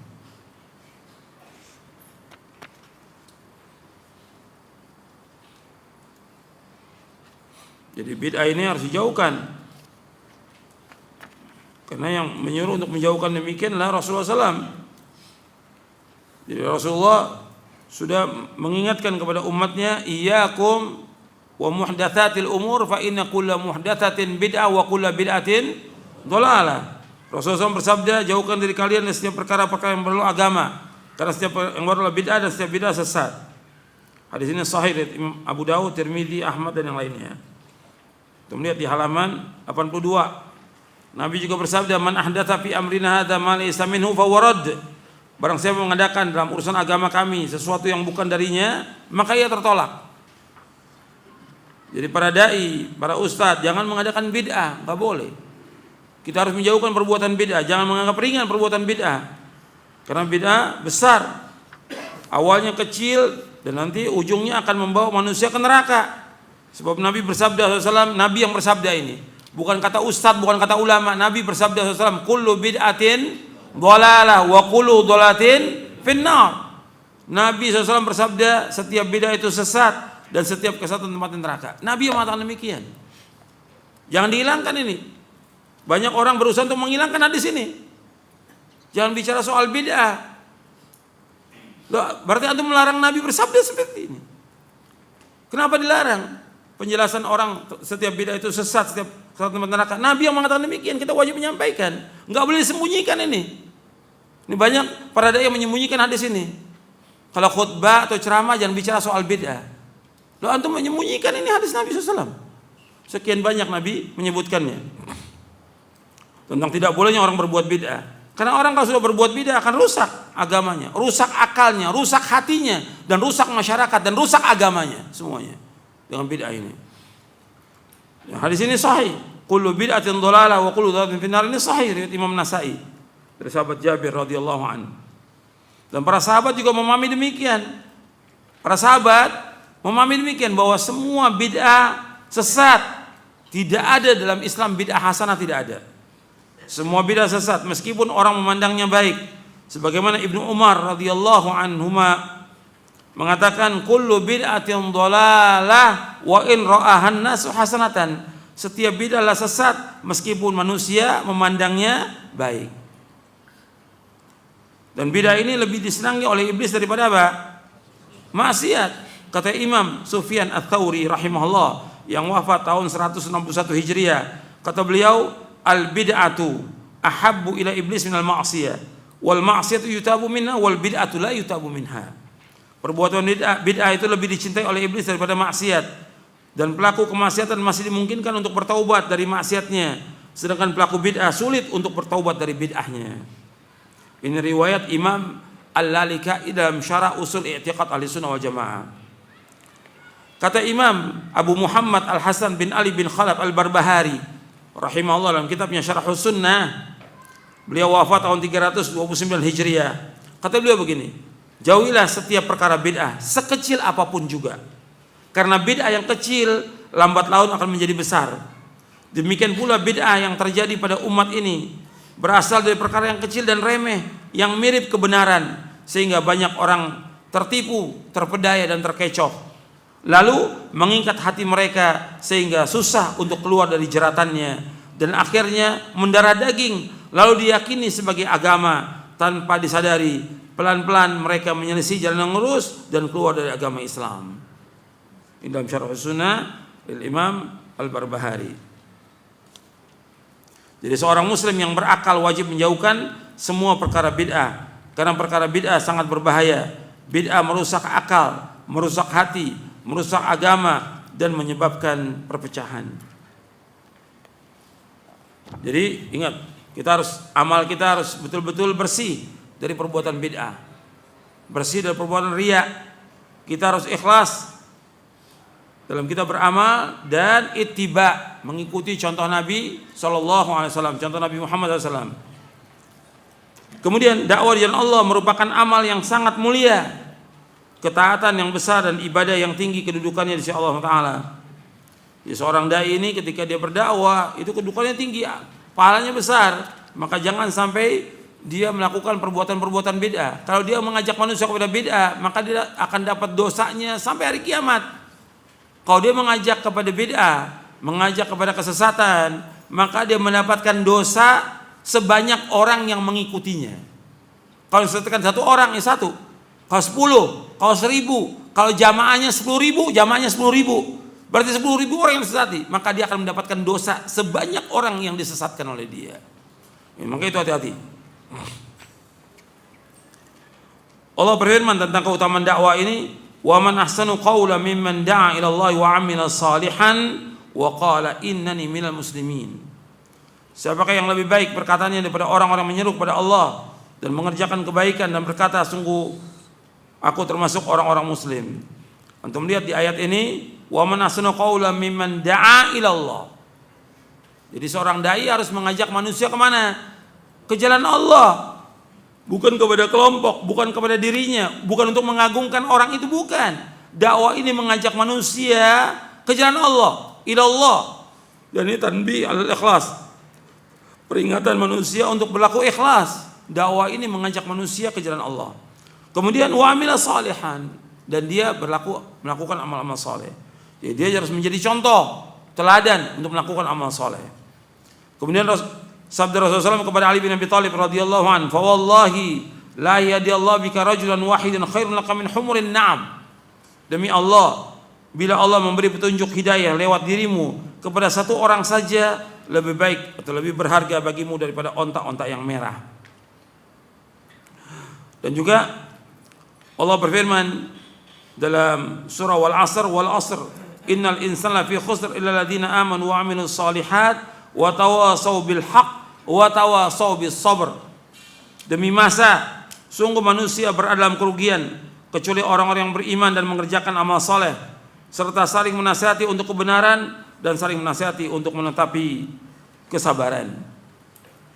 Jadi, demi masa, demi waktu, sungguh-sungguh manusia dalam kerugian, sungguh-sungguh rugi manusia ini. Kecuali orang beriman, beramal soleh, saling menasihati dengan kebenaran dan saling menasihati dengan kesabaran. Nah, sebagai penutup, saya akan memberikan nasihat untuk para dai. Di sini ada nasihat dari Syekh Dr. Shalih Fauzan kepada para duat di dalam muqaddimah buku Manhajul Anbiya fi Da'wati ila Allah. Supaya dakwah ini kita benar, supaya dakwah ini juga berhasil, supaya dakwah ini sukses, supaya dakwah ini ada buahnya. Ini ada berapa penopang, penyangga, tiang-tiang yang harus dipahami. Jadi Syekh Dr. Shalih bin Fauzan Al-Fauzan hafizahullah taala menjelaskan tentang dakwah yang benar itu, yang dasarnya Quran dan Sunnah. Saya nasihati beberapa ini penopangnya. Yang pertama, kata beliau, saya ringkas saja dan juga ada beberapa yang perlu saya tambahkan. Yang pertama, al-ilmu bima yad'u ilaihi. Jadi seorang dai, dia harus berilmu dengan apa yang didakwakan. Jadi seorang dai itu harus berilmu.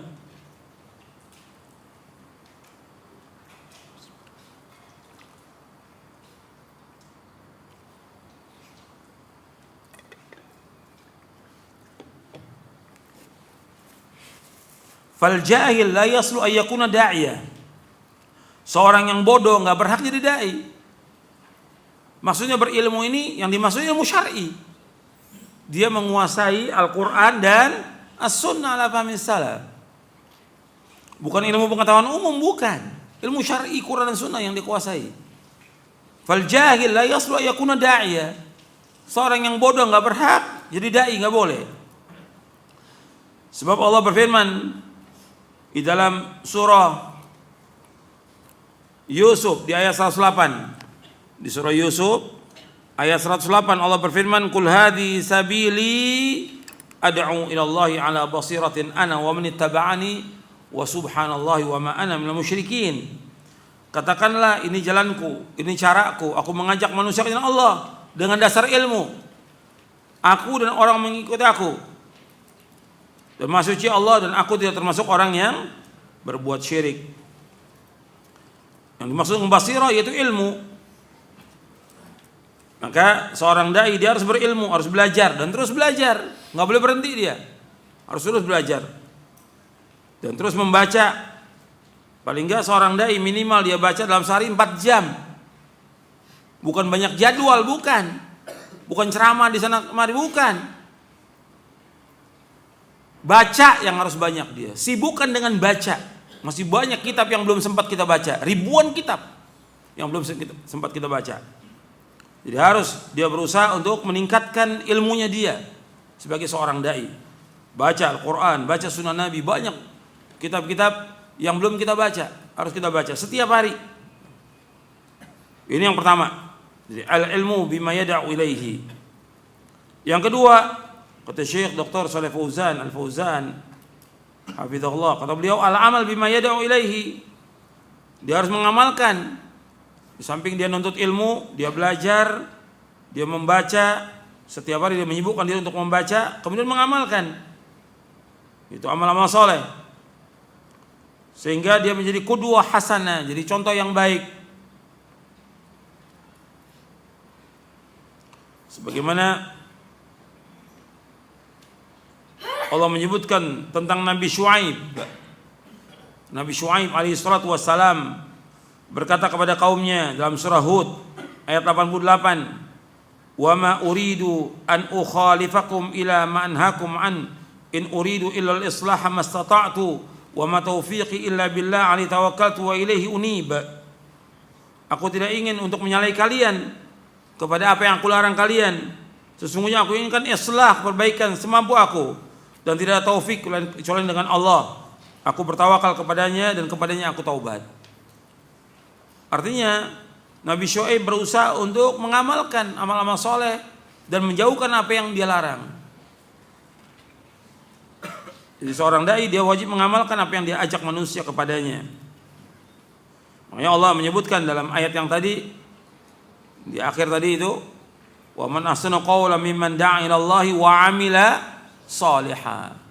Dan enggak ada orang yang paling baik perkataannya melainkan orang yang berdakwah di jalan Allah dan dia beramal saleh. Dalam surah Fussilat ayat 33. Kemudian yang ketiga, ikhlas. Seorang dai itu harus ikhlas dalam dakwahnya.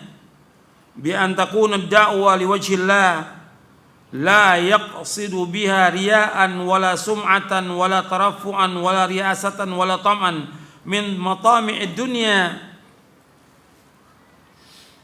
Ikhlas itu yaitu dakwah, mengajak manusia ke jalan Allah semata-mata karena mengharapkan wajah Allah, yang dia tidak tuju dengan riya, pamer atau diperdengarkan kepada manusia, bukan untuk dia sombong, bukan mencari kedudukan, menjadi pemimpin, bukan mengharapkan yaitu dari dunia, bukan dari harta dunia ini. Maka kata Syekh, li'anna idza dakhala syai'un min tilkal maqasid lam takun da'watan lillah wa inna ma hiya da'watun linnafs aw litam'i al-maqsud. Kalau seandainya tujuan-tujuan itu masuk ke dalam hatinya, maka dakwah ini bukan karena Allah. Dakwah itu karena untuk memuaskan dirinya dan mengharapkan dunia. Enggak boleh. Ya, kalau dia riya, dia sum'ah, dia ingin jadi pemimpin, dia ingin mengharapkan uang atau harta, nggak boleh. Seperti disebutkan oleh Syekh Muhammad bin Shalih Utsaimin rahimahullah dalam bukunya dia, ada kutaib beliau, Risalah fi Da'wah ila Allah.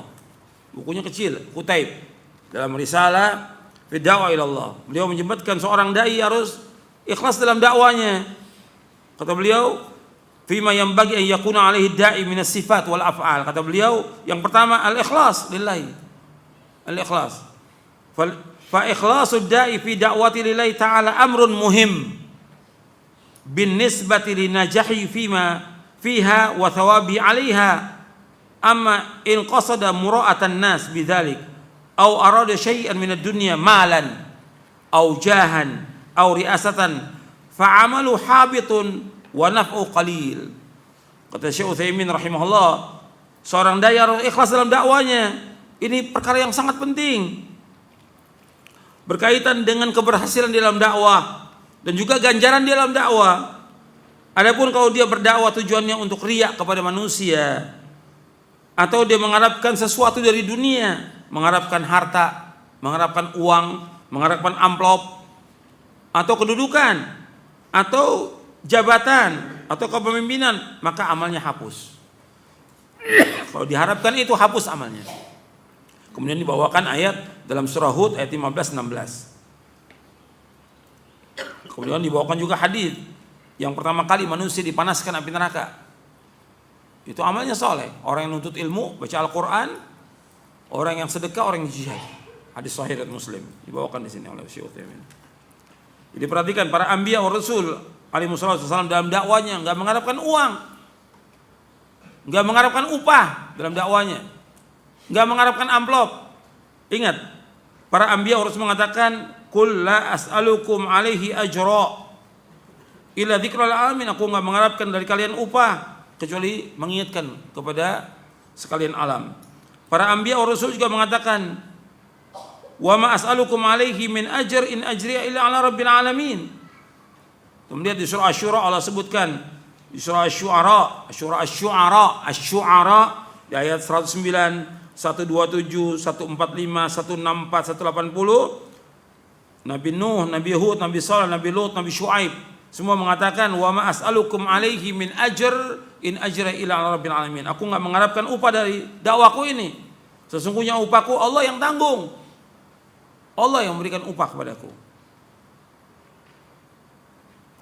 Jadi harus ikhlas dalam dakwah ini karena Allah Subhanahu wa taala, bukan untuk mengharapkan sesuatu. Yang keempat, kata Syekh Fauzan, al-bada'a bil aham fal aham. Mulai dari yang paling penting kepada yang paling penting. Bi ay yad'uwa awwalan ila islahil aqidah bil amr bi ikhlasil ibadah lillah wan nahyi 'anil syirki, thumma al amr bi iqamatis shalah wa ita'iz zakah wa fi'lil wajibat wa tarkil muharramat kama hiya tariqatur rusul jami'an alaihi wassalatu wassalam. Jadi memulai kepada yang paling penting dan yang penting, yaitu dia berdakwah yang pertama kali untuk memperbaiki akidah, menyuruh umat untuk memperbaiki ibadah kepada Allah dengan mengikhlaskan ibadah kepada Allah, melarang mereka dari syirik, kemudian perintahkan mereka, ajarkan mereka tentang sholat, ajarkan mereka tentang zakat supaya mereka mengeluarkan zakat, mengerjakan yang wajib-wajib, meninggalkan yang haram-haram, sebagaimana ini merupakan jalannya para rasul alaihi wassalatu wassalam semuanya. Walaqad ba'atsna fi kulli ummatin rasulan an ya'budullaha wa yajtanibut taghut. Itu yang keempat. Dan ini sudah yang kita bahas ini beberapa kali dalam poin-poin terakhir di syarah akidah Ahlussunnah wal Jamaah. Berdakwah memulai dengan dakwah tauhid. Yang kelima, as-sabr ala ma yulaqi fi sabil da'wah ila Allah minal masyaqq. Jadi sabar dari apa yang didapati, yang dihadapi di jalan dakwah, mengajak manusia kepada Allah dari berbagai macam kesulitan, berbagai macam gangguan. Sebab dakwah mengajak manusia kepada Allah jelas tidak disenangi oleh iblis. Iblis nggak senang kita dakwah mengajak manusia mentauhidkan Allah. Iblis nggak senang. Iblis membisiki kepada wali-walinya, kepada orang-orang yang nggak senang pada dakwah ini, untuk menghalangi dakwah ini. Maka harus sabar kita. Dan ini merupakan sunnatullah dari para anbiya wa rasul alaihi wasallam. Demikian ketika berdakwah didustakan, diejek, dihina, bahkan disakiti, tapi mereka sabar. Allah menghibur Nabi Muhammad SAW dengan firman-Nya dalam surah Al-An'am ayat 34, walaqad kudzibat rusulun min qablika fasabaru ala ma kudzibu wa udzu hatta atahum nasruna walau mubaddila kalimatillah wa qad ja'aka min naba'il mursalin. Dan sungguh rasul-rasul sebelum kamu telah dustakan, sebelum kamu, mereka sabar terhadap apa yang mereka dustakan, sabar. Dan mereka dianiaya, diganggu sampai datangnya pertolongan kami. Itu di surah Al-An'am di ayat 34 afwan. Surah Al-An'am ayat 34. Al-An'am ayat 34. Wa laqad kudzibat rusulun min qablika fasabaru ala ma kudzibu wa udzu hatta atahum nasruna wala mubaddila kalimatillah wa qad ja'aka min naba'il mursalin. Dan sungguh telah dustakan rasul-rasul sebelum kamu Muhammad. Mereka sabar atas kedustaan itu dan mereka diganggu, disakiti sampai datangnya pertolongan kami, dan tidak ada perubahan dengan kalimat-kalimat Allah. Dan sungguh telah datang kepadamu kabar-kabar tentang para rasul. Jadi Allah sudah mengabarkan tentang cerita para rasul kepada Nabi Muhammad SAW. Maka harus sabar. Kemudian yang keenam, ala da'iya yakuna mutahalliyan bil khuluqil hasan musta'milan lil hikmah fi da'watihi. Seorang dai hendaknya dia menghiasi dirinya dengan akhlak yang mulia, dengan akhlak yang baik, dan menggunakan hikmah dalam dakwahnya.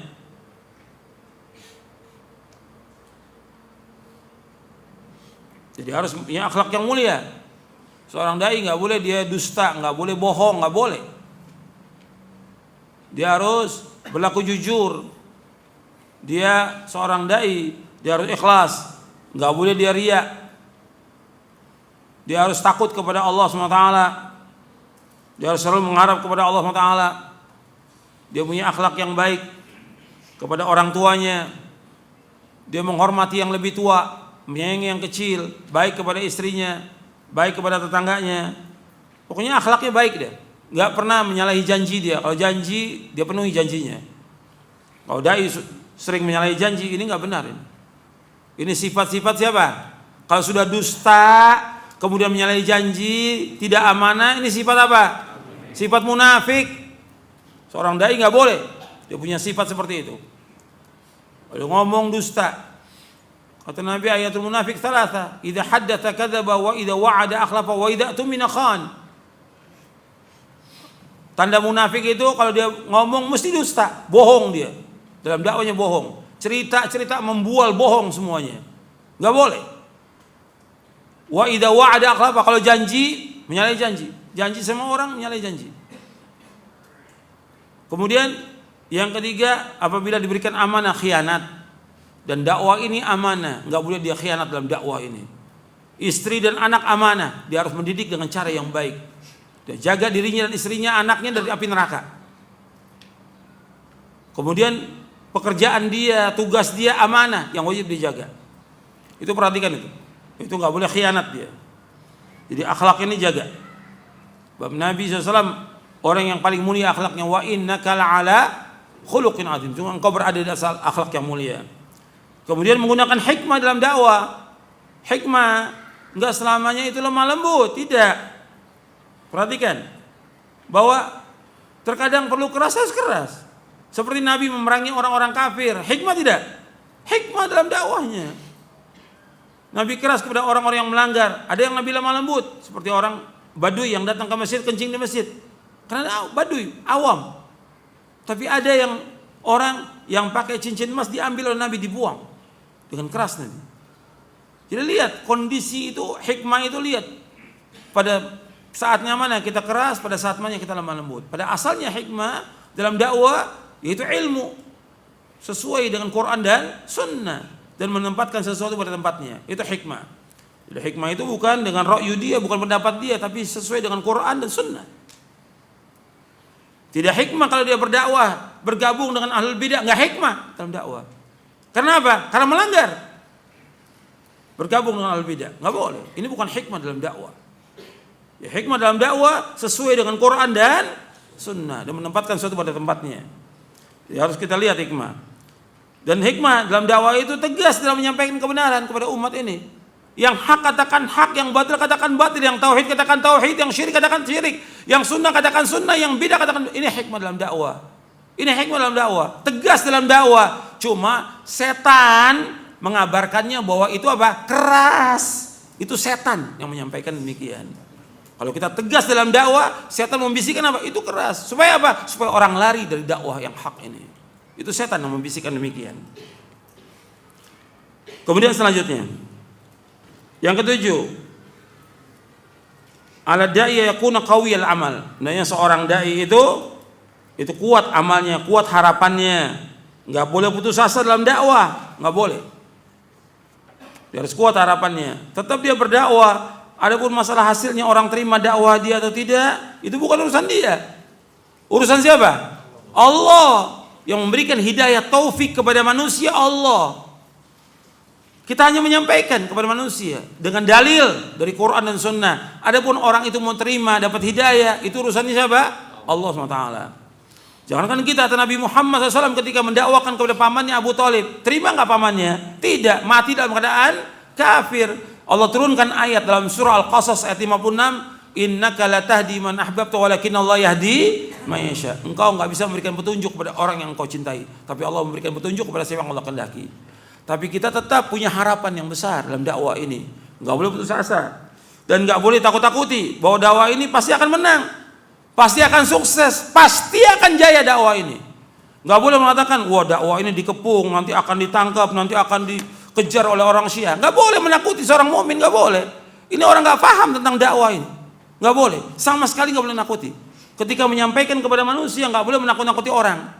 Bahwa kita sudah dikepung oleh orang-orang kafir, orang-orang Syiah sudah berkuasa, kita akan dihancurkan. Enggak boleh. Bahwa dakwah ini pasti akan menang, pasti akan jaya, pasti akan ditolong oleh Allah. Yakin kita. Sebab kita menolong dakwah ini dengan mengajarkan kepada umat, dengan melakukan amal-amal soleh. Allah berfirman, in tansurullah yansurkum wa yuthabbit aqdamakum. Jika kalian menolong agama Allah, pasti Allah akan tolong kalian. Enggak boleh kita lemah, enggak boleh.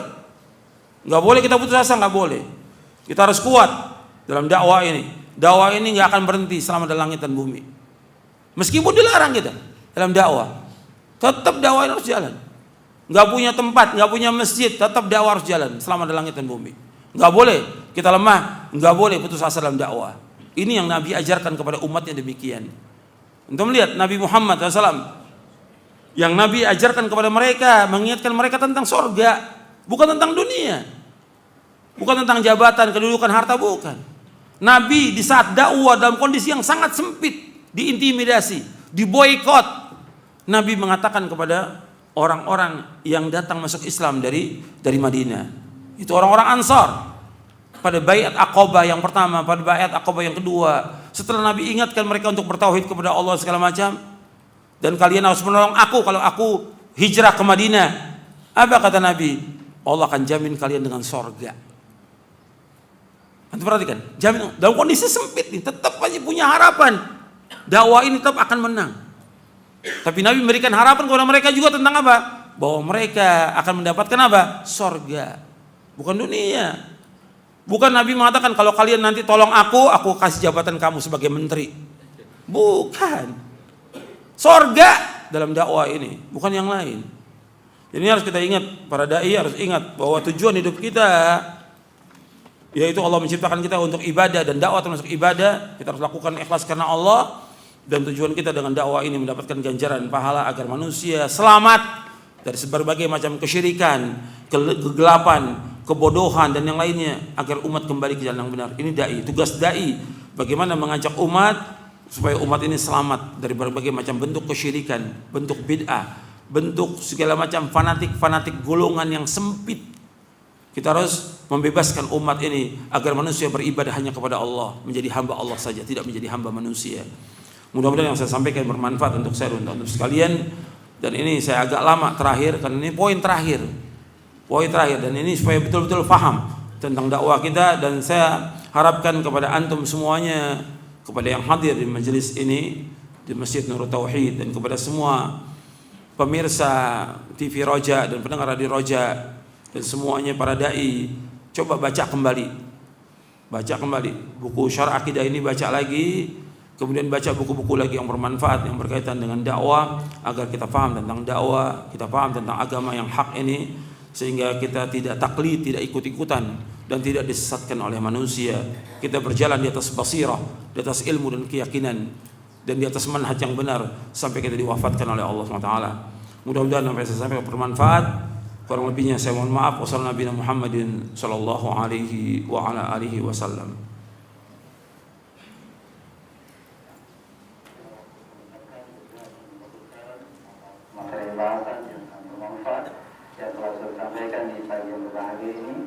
Semoga Allah Subhanahu wa taala memberkahi dan menjaga Ustaz beserta keluarga. Dan sahabat Islam, untuk selanjutnya, apakah masih ada waktu untuk mengajukan pertanyaan-pertanyaan di sesi interaktif Ustaz? Boleh. Ya, baik. Terima kasih Ustaz. Kami akan berikan kesempatan untuk pendengar dan pemirsa yang akan bertanya pada Ustaz secara langsung di pagi hari ini. Silakan bisa hubungi kami di 0218236543 atau pesan singkat di 0819896543. Kami akan pertanyaan dari pesan singkat terlebih dahulu dari penanya kita. Assalamualaikum warahmatullahi wabarakatuh. Ustaz, sebagian kaum muslimin memandang bahwa perlu adanya pengaturan di dalam dakwah agar bisa berhasil bersinergi dan berkelanjutan memperbaiki individu dan masyarakat kita, karena dakwah non-muslim begitu gencar dan terorganisir di negeri ini, dan untuk hal tersebut dibutuhkan adanya organisasi tertentu sehingga maslahat dan tujuannya bisa tercapai. Mohon nasihat dari Al-Ustaz terkait permasalahan ini. Jazakallahu khairan. Sebenarnya tadi dari apa yang saya sampaikan itu sebenarnya sudah jelas dari ayat-ayat Al-Quran dan hadis Nabi SAW tentang tidak boleh bikin kelompok-kelompok dan yang lainnya. Adapun soal masalah dakwah, kita dakwah berjalan aja secara alami dengan dalil, dengan Quran, karena nggak bisa. Dai itu setiap hari semakin banyak, setiap tahun semakin banyak. Yang dulu mungkin ada dai 2 atau 3 orang atau 4 orang, sekarang sudah ratusan, dan nanti akan timbul ribuan. Bagaimana ngaturnya? Bagaimana ngatur dakwah? Jalan aja masing-masing semua. Setiap orang berdakwah di daerahnya. Yang penting prinsip-prinsip dakwah sudah tahu. Salamatul mu'taqad, salamatul manhaj, salamatul amal. Harus jelas. Kalau seandainya dai-dai ini ingin diberikan pembekalan, ya boleh diberikan pembekalan dan memang harus diberikan pembekalan. Tapi apa mereka mau diberikan pembekalan tentang dakwah ini? Karena ada yang mau, ada yang tidak mau diberikan pembekalan tentang bagaimana berdakwah, dijelaskan tentang apa yang paling penting dalam dakwah, kitab-kitab apa yang menjadi rujukan dalam dakwah itu apa aja, apa dulu yang perlu disampaikan. Boleh kita jelaskan. Akan tetapi apakah semua dai mau seperti itu? Tapi yang paling penting kita masing-masing kita ini kalau memang sudah tahu kita mengikuti akidah yang hak, manhaj yang hak, Al-Quran dan Sunnah paham salaf, maka kita banyak baca buku-buku ulama salaf yang menjelaskan tentang akidah, tentang tauhid, tentang manhaj supaya kita nggak menyimpang. Adapun masalah pengaturan nanti habis waktu kita untuk yang demikian. Bahwa antara dakwah dengan idarah nggak akan ketemu, antara dakwah dengan siasa nggak akan ketemu, selama-lamanya nggak akan ketemu. Antara dakwah dengan pengaturan karena akan sibuk nanti bagaimana mengumpulkan orang, bagaimana mendata orang segala macam, habis waktunya. Idarah nggak akan ketemu dengan dakwah, siasa politik nggak akan ketemu dengan dakwah, selama-lamanya nggak akan ketemu. Dakwah ini sangat luas jangkauannya untuk semua manusia. Tapi kalau udah punya kelompok, orang nggak mau lagi dekat dengan dakwah kita. Sebab kelompok yang lain nggak mau dekat. Kenapa? Orang akan mengajak ke kelompoknya pasti. Tapi kalau dakwah ini nggak ada ikatan kelompok, nggak ada ikatan organisasi, nggak ada ormas, bebas dakwah ini. Kita bisa masuk ke semua orang, bisa kepada penguasa, kepada pejabat, bisa kita masuk juga kepada orang-orang kaya, bisa masuk kepada orang-orang miskin, bisa masuk kepada semua golongan, semua lapisan masyarakat. Tapi kalau sudah mengelompok, orang nggak mau dekat dengan dakwah kita, tambah sempit kita, dan akan fanatik kepada golongannya. Makanya ingat bahwa dakwah ini ilallah, mengajak manusia ke jalan Allah. Jadi itu teori-teori yang ada dan prakteknya juga menyibukkan dia. Pengaturan ini segala macam, sibuk sudah. Dakwah ini alamiah jalan. Alhamdulillah dakwah dari zaman dahulu sampai sekarang berjalan demikian. Nggak ada yang ngatur, nggak ada pimpinannya, nggak ada jadwalnya. Sudah dakwah. Yang penting mereka selalu diingatkan. Mudah-mudahan dakwah ini mendapatkan keberkahan. Makanya juga seorang dai juga harus terus punya hubungan yang kuat dengan Allah Taala. Di samping dia baca, hubungan yang kuat dengan Allah agar umat yang didakwakan mendapatkan hidayah dari Allah Taala. 6. Yang lain. Terima kasih jawaban dan nasihatnya yang Pak sampaikan. Untuk selanjutnya kami berikan kesempatan dari penanya melalui telepon 521-823-6543. Kami coba sapa untuk Bapak Ibu yang telah masuk, silakan. Ya. Assalamualaikum. Waalaikumsalam warahmatullahi wabarakatuh. Silakan, dengan siapa dari mana, Bapak? Ya, saya sedang dari Karawang. Endang, betul? Ya, silakan. Assalamualaikum warahmatullahi wabarakatuh. Silakan. Ya, saya tentang masalah subhat, masalah bidah di Islam. Katanya bila itu terjadi dua atau bidah, seolah juga bidah hasanah. Dan itu terkata Imam Syafi'i juga mengatakan seperti itu katanya. Termasuk Imam Nawawi dan Ibnu Hajar juga mengatakan adanya bidah hasanah. Dan saya mau tanyakan, menurut prinsip akidah Ahlussunnah itu seperti apa Ustaz? Masalah bidah hasanah ini.